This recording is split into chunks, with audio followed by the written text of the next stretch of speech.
එන හැම ප්‍රශ්නයකටම මුහුණ දෙන්න.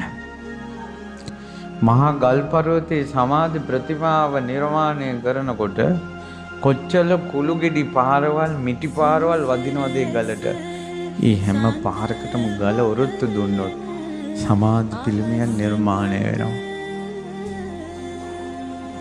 එන හැම ප්‍රශ්නයකටම මුහුණ දෙන්න. තමන් විශ්වාස කරපු අය තුන් හිතකින් හිතපු නැති විදිහට තමා වංචා කරද්දී ඒ බරපතල කුළු ගෙඩි පහරටත් මුහුණ දෙන්න. ඉගෙන ගන්න තැන විශ්වවිද්‍යාලේ රැකියාව කරන ආයතනේ එතනත් සමහරවිට කවුරු හරි හරහට ඉන්න පුළුවන්.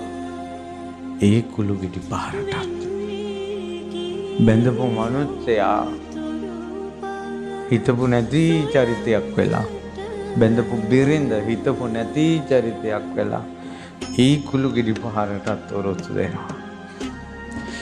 එහෙම ඔරොත්තු දිදී ඉඳලා හැම කුළු ගෙඩි පහරකටම ඔරොත්තු දීලා අවසානයේ ඉතුරු වුණ බුදු පිළිමෙටද වඳින්නේ කුළු ගෙඩි ගහපු අයටද වඳින්නේ? කොහෙටද වඳින්නේ? ඉතුරු වෙච්ච ඔරොත්තු දුන්න කෙනාට වඳිනවා කුළු ගෙඩි ගහපු අයගේ අතේ කරගැට. හැබැයි ගරු කරනවා අපි මේ සමාධි පිළිමේ හැදුවේ මෙයා කියලා. ඒ නිසා ඔය ඔබ ඉන්න සමාජයේ මිනිස්සු ඔයාට ඉවසීම කියන එක දෙයි. හැබැයි ඔරොත්තු දෙන්න ඕන. ඒ නිසා සමාධි බුදු පිළිමේ කතාව ඔබටත් මටත් කියන මටත් මේක ලේසි නෑ. ඔබටත් මටත් ලොකු පන්නරයක් වේවි.